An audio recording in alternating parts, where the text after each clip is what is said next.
मेरी स्वामिनी और मैं राधे को दास जन्म जन्म मोहे दीजियो श्री বৃন্দাবন ধামবাস। রাধে রাধে। প্রিয় ভক্ত, এই মুহূর্তে আমি রয়েছি বৃন্দাবনের নিধিবনের কুঞ্জে। আজ আমরা নিধিবনের রহস্যময় লীলাকথা শ্রবণ করব, লীলাভূমিকে দর্শন করব। এই স্থানটি অতি রহস্যময়। এই স্থানের বৃক্ষগুলি রাতে গোপীর দেহ ধারণ করে। এরকম অতি গোপনীয় রহস্যময় লীলা এখনও হয় প্রতিদিন এই স্থানে। প্রতিদিন অনেক ভক্তরা রাধারানী গোপিকাদের নূপুর পেয়েছে। সেই রহস্যময় লীলাকে আজ আমরা শ্রবণ করব, আমরা সত্যিটা জানব। সত্যি কি এই স্থানে গোপিকাদের কৃষ্ণের সঙ্গে রাসলীলা হয়? সেই কথাই আজ আমরা জানব এই লীলাভূমিকে দর্শন করতে করতে। দেখুন প্রিয় ভক্ত, চারদিকে রয়েছে কুঞ্জ আর কুঞ্জ। এই কুঞ্জের মাঝে আমি রয়েছি। এখন আমরা এই স্থানকে দর্শন করতে করতে এই লীলাকথা শ্রবণ করব। এই বৃক্ষগুলি রাত হলেই গোপীর দেহ ধারণ করে। কিভাবে সেটা সম্ভব? ভগবানের অতি দুর্লভ উন্নত লীলা এই স্থানে হয়, গোপিকাদের পরম আনন্দ দান করে। চলুন প্রিয় ভক্ত, আমরা এই নিধিবনকে দর্শন করতে করতে এই লীলাকথা শ্রবণ করি। এই সেই অপ্রাকৃত দুর্লভ স্থান আজ আমরা শ্রবণ করব, এখানকার দুর্লভ লীলাকথা। শ্যাম সুন্দর কৃষ্ণ আজও প্রতিদিন রাতে এই স্থানে তার প্রিয় গোপিকাদের সঙ্গে রাসলীলা করে এবং গোপিকাদের নূপুর পেয়েছে অনেক ভক্তরা। নূপুরের আওয়াজ শোনা যায় এবং শ্যাম সুন্দরের বাঁশির সুর শোনা যায়। কেননা এই বৃন্দাবন ধাম হলো চিন্ময়, এই ধাম হলো চিন্ময়, অপ্রাকৃত। কেননা এই ধাম নিত্যধাম ভগবান শ্রীকৃষ্ণের, আর এই লীলাও নিত্যলীলা। এখনও শ্যাম সুন্দর কৃষ্ণের চরণ ধুলি রয়েছে। কেননা গোপিকারা কৃষ্ণের সঙ্গে রাসলীলা করে। এই ভূমির এই ধুলি চিন্ময়, অপ্রাকৃত। আজও এই ভূমিতে সেই মধুর লীলা হয়। এখনও প্রতিদিন রাতে এই গাছগুলি গোপীর দেহ ধারণ করে কৃষ্ণের সঙ্গে রাসলীলা করে। নিধিবনের অপ্রাকৃত লীলাভূমি দেখুন প্রিয় ভক্ত, এখানকার প্রতিটি বস্তু চিন্ময়, অপ্রাকৃত। এখন আমরা পুরো নিধিবনকে ঘুরে ঘুরে দর্শন করব আর এই লীলাকথা শ্রবণ করব। সত্যি কি এখনও প্রতিদিন রাতে গোবিন্দ তার প্রিয় গোপিকাদের সঙ্গে রাসলীলা করে? শাস্ত্র সিদ্ধান্ত অনুযায়ী সত্যি আজও প্রতিদিন গোবিন্দ লীলা করে। ভগবানের এই ধামকে বলা হয় নিত্যধাম। বৃন্দাবন ধাম শ্যাম সুন্দর কৃষ্ণ কখনো পরিত্যাগ করে না। বৃন্দাবন ধাম কখনো গোবিন্দ পরিত্যাগ করে না। শাস্ত্রে বর্ণিত রয়েছে কৃষ্ণের এই লীলা হলো নিত্যলীলা। কৃষ্ণ কখনো এই ধামকে পরিত্যাগ করে না, আর এই লীলাও নিত্যলীলা। কৃষ্ণ যদিও তার প্রকট লীলা সমাপ্ত করেছে, কিন্তু তার লীলা নিত্য। এখনও প্রতিদিন গোবিন্দ এই লীলা বিলাস করে। তো শ্যাম সুন্দর কৃষ্ণ যখন এই জগতে লীলা করার জন্য আসে, তখন তার এই নিত্য বৃন্দাবন ধামকে সঙ্গে করে নিয়ে আসে। এই ধাম এই সংসারের কোনো স্থান নয়। এই বৃন্দাবন ধাম হলো সেই অপ্রাকৃত জগৎ থেকে গোবিন্দ নিয়ে এসেছে। কৃষ্ণ যখন তার নিত্য ধামে ছিল, রাধারানীকে যখন বলেছিল রাধা তোমাকেও যেতে হবে আমার সঙ্গে লীলা করার জন্য, কিন্তু রাধারানী বলে কৃষ্ণ যেখানে বৃন্দাবন নেই সেখানে আমি যাব না কৃষ্ণ, সেখানে আমার ভালো লাগে না। তো কৃষ্ণ বলল রাধা আমি তোমার জন্য আমার সেই নিত্যধাম বৃন্দাবনকে নিয়ে যাব আমার সঙ্গে করে। তাই রাধারানীর জন্য এই ধামকে কৃষ্ণ নিয়ে এসেছিল তার নিত্য ধাম থেকে। এই ধাম এই জগতের কোনো স্থান নয়, অপ্রাকৃত জগতের স্থান কৃষ্ণ নিয়ে এসেছে। তাই কৃষ্ণের এই লীলা নিত্য লীলা। কৃষ্ণ যদিও 5000 বছর আগে তার প্রকট লীলা সমাপ্ত করেছে, কিন্তু তার অপ্রকট লীলা এখনও হয়। কৃষ্ণ কখনো এই ধামকে পরিত্যাগ করে না। তাই আমরা আজ এই দুর্লভ স্থানকে দর্শন করতে করতে শ্রীমদ্ ভাগবতম থেকে সেই লীলাকথা শ্রবণ করব। শুকদেব গোস্বামী ভগবানের অনন্য ভক্ত, যিনি ভাগবতমে ভগবানের লীলাবিলাস বর্ণনা করেছেন। ভাগবতমে বর্ণিত রয়েছে ভগবান শ্রীকৃষ্ণের মনে যখন গোপিকাদের সঙ্গে লীলা করার ইচ্ছা হয়, তখন কৃষ্ণ এই গভীর বনে এসে কৃষ্ণ বাঁশি বাজিয়েছিল। গোবিন্দ এই স্থানে এসে বাঁশি বাজিয়েছিল, আর সেই মধুর বাঁশির সুর শুনে গোপিকারা এই স্থানে কৃষ্ণের কাছে চলে আসে। গোপিকারা এই স্থানে গোবিন্দর কাছে চলে আসে এবং গোবিন্দের সঙ্গে তারা রাস নৃত্য করে। কৃষ্ণ নিজেকে শতকোটি রূপে প্রকাশিত করে। কেননা ব্রজ গোপিকারা হলো শতকোটি, সেই শতকোটি গোপিকাদের সঙ্গে কৃষ্ণ নিজেকে শতকোটি রূপে প্রকাশিত করে। একজন গোপিকার সঙ্গে নিজেকে আলাদা আলাদা করে প্রকাশ করে কৃষ্ণ তাদের সঙ্গে রাস নৃত্য করে। ভগবান শ্রীকৃষ্ণের এই লীলা হলো পরম পবিত্র, কেননা কৃষ্ণ হলো সব কিছুর উৎস। ভগবান কৃষ্ণ হলো আত্মারাম। ভগবান শ্রীকৃষ্ণের শ্রী অঙ্গ থেকেই রাধারানী প্রকাশিত হয়েছে, আর সেই রাধারানী থেকে সমস্ত গোপিকারা, আর সেই গোপিকাদের সঙ্গে কৃষ্ণ যে লীলা করে সেই লীলা পরম পবিত্র। তাই ভগবানের এই লীলা কথা শ্রবণ করলে, এই লীলাভূমিকে দর্শন করলে আমরা মুক্তি লাভ করতে পারি, ভগবানের দিব্য ধাম প্রাপ্ত হতে পারি।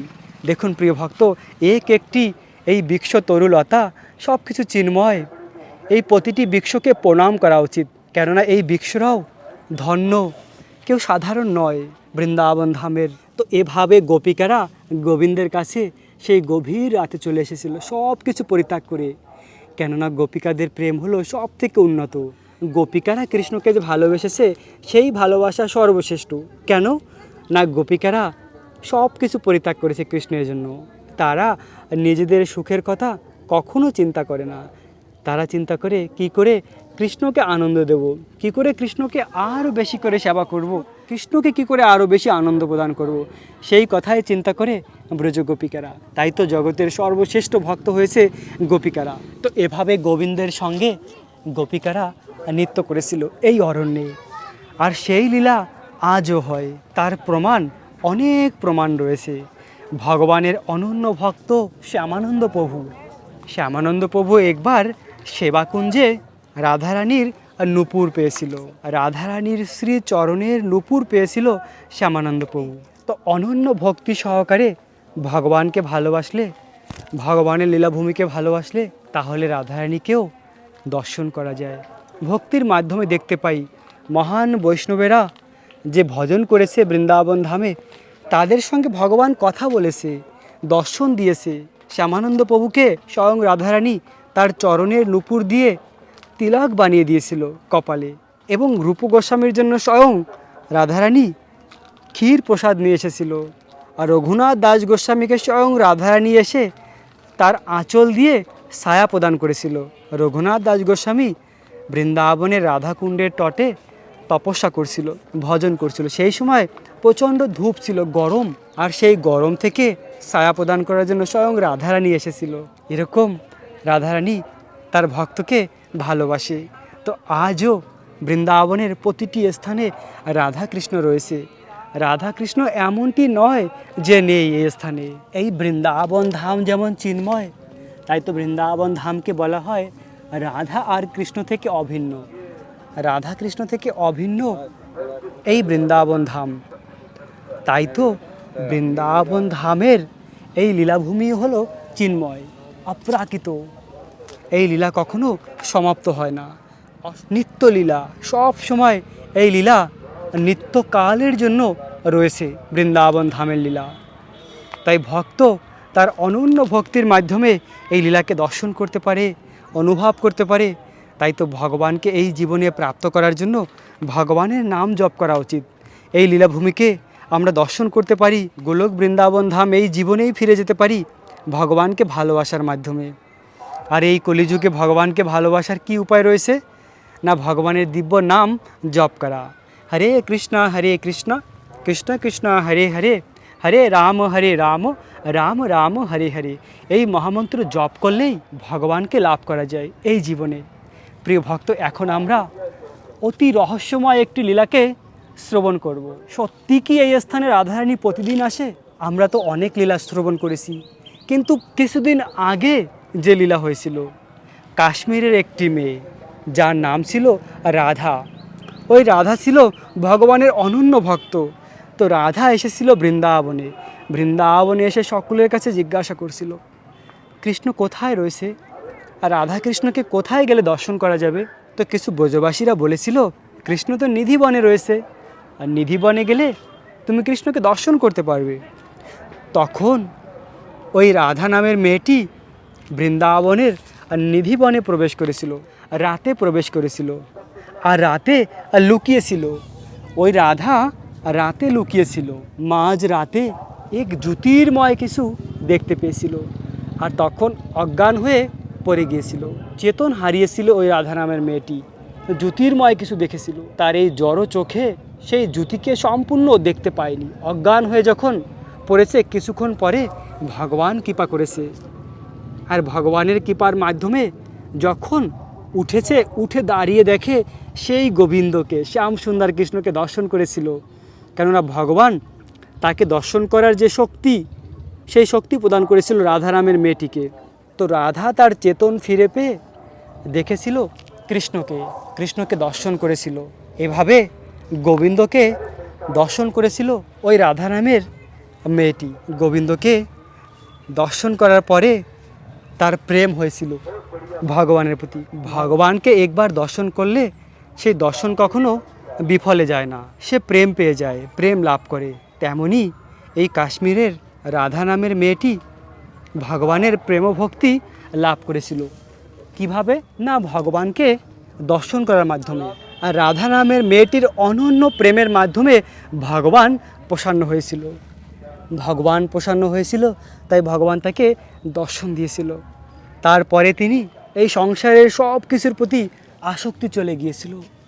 কখনো রোদন, কখনো বা হাসি। কৃষ্ণ প্রেম হয়ে গেলে তেমনটি হয়। যেমন চৈতন্য মহাপ্রভু যখন তার গুরুদেবের কাছ থেকে কৃষ্ণ মন্ত্র পেয়েছিল, সেই মন্ত্র পেয়ে কখনো হাসি, কখনো বা কান্না। সকলে বলছে নবদ্বীপবাসী নিমাই পাগল হয়েছে। কিন্তু গদাধর পণ্ডিত বলেছিল, আরে নিমাইয়ের যে রোগ হয়েছে, ওই রোগটা আমার হোক। কেননা নিমাইয়ের কোনো রোগ হয়নি। এ তো শুদ্ধ ভক্তের লক্ষণ। শুদ্ধ ভক্ত কখনো কৃষ্ণের চিন্তা করে কন্দন করে, কেননা তার হৃদয়ে সবসময় লীলা চলতে থাকে, বৃন্দাবনের লীলা। সেই লীলাকে স্মরণ করে কখনো রোদন করে, কখনো বা হাসে। তেমনই যে ভগবানের প্রেম লাভ করে, সে সাধারণ মানুষের মতন থাকে না, সে আলাদা রকমেরই হয়ে যায়। তেমনই যেমন এই রাধা নামের মেয়েটি এভাবে ভগবানের ভক্তি লাভ করে ভগবানের দর্শন পেয়ে অন্যরকম হয়েছে। তারপরে ব্রজবাসীরা ওই রাধা নামের মেয়েটির নাম রেখেছিল। সেই নাম হলো মীরাবাই। কেননা মীরাবাই নামে এক ভক্ত ছিল, ভগবানের মহান ভক্ত। তাই এই রাধা নামের মেয়েটিরও মীরাবাই নাম দিয়েছিল। তো এভাবে আজও গভীর রাতে মধুর লীলাবিলাস হয় এই স্থানে। এই স্থানটি কোনো সাধারণ কোনো স্থান নয়, ভগবানের চিন্ময় লীলাস্থল। আর নিধিবন, আর নিধিবনের কুঞ্জ, নিধিবনের এক একটি বৃক্ষ অপ্রাকৃত। সত্যি আজ আমাদের জীবন ধন্য হলো এই ভূমিকে দর্শন করে। প্রিয় ভক্ত, শ্রীমদ্ ভাগবতমে শুকদেব গোস্বামী বর্ণনা করেছেন, গোবিন্দ যে মধুর সুরে বাঁশি বাজিয়েছে, ওই বাঁশির সুর যখনই গোপিকাদের কর্ণে পৌঁছেছে, তারা যে যে অবস্থায় ছিল না কেন ঘরে, সব কিছু পরিত্যাগ করে তৎক্ষণাৎ কৃষ্ণর কাছে ছুটে এসেছিল। কেননা বাঁশির সুর এত আকর্ষণীয়, কৃষ্ণের বাঁশির সুর। তাই তো কৃষ্ণকে বলা হয় মদন মোহন। কৃষ্ণ কোটি কোটি কন্দর্পকেও মোহিত করে, তাই কৃষ্ণকে বলা হয় মদন মোহন।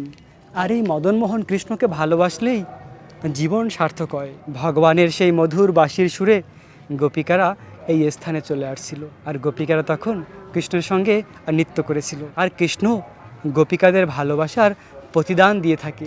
ভগবান হলো ভক্তবৎসল।